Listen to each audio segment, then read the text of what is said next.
उन्होंने सब्र कर लिया होगा। 13 बरस कोई कम तो नहीं होते। मेरा अब्बा चुप हो गया था और अब मैं सोच रहा था कि उसकी मैं खामोशी मौत का पैगाम बन गई थी।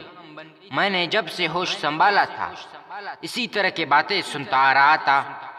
मुझे वक्तन फुवक्तन अपने अब्बा और अम्मा के दरमियान होने वाली गुफ्तगू से मालूम हो गया था कि वो दोनों अपने किसी दुश्मन की तरफ से खौफजदा और फिक्रमंद रहते हैं।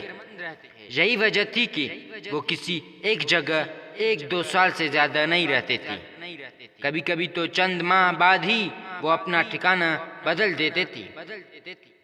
झेलम के इस गांव जादा में रहते हुए हमें 2 साल हो रहे थे और मेरा अब्बा अब ये गांव छोड़ देना चाहता था, मगर उसे इल्म नहीं था कि ये गांव ही उसकी आखिरी मंजिल साबित होगी।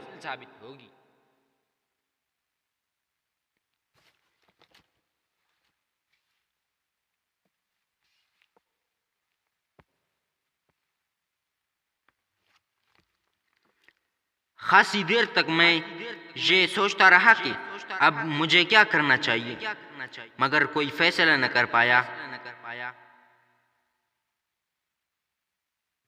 मुझे उन दोनों में से एक की बात याद आई कि वो किसी और वक्त आकर मेरा किस्सा पाक कर देंगे। उसका मतलब यह था कि जहां इस गांव में मेरी जिंदगी को खतरा था, अभी भी मैं ये सोच रहा था तो अचानक मेरी समाज से रेल की सीटी की आवाज टकराई और मैं चौंक उठा।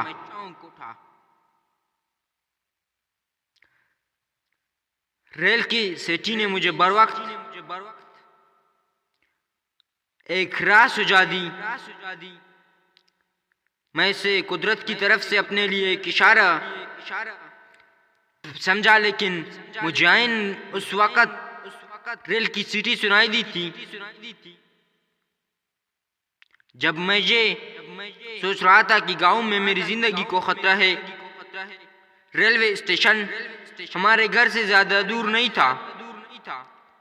मैं रेल में बैठकर यहाँ से फरार हो सकता था।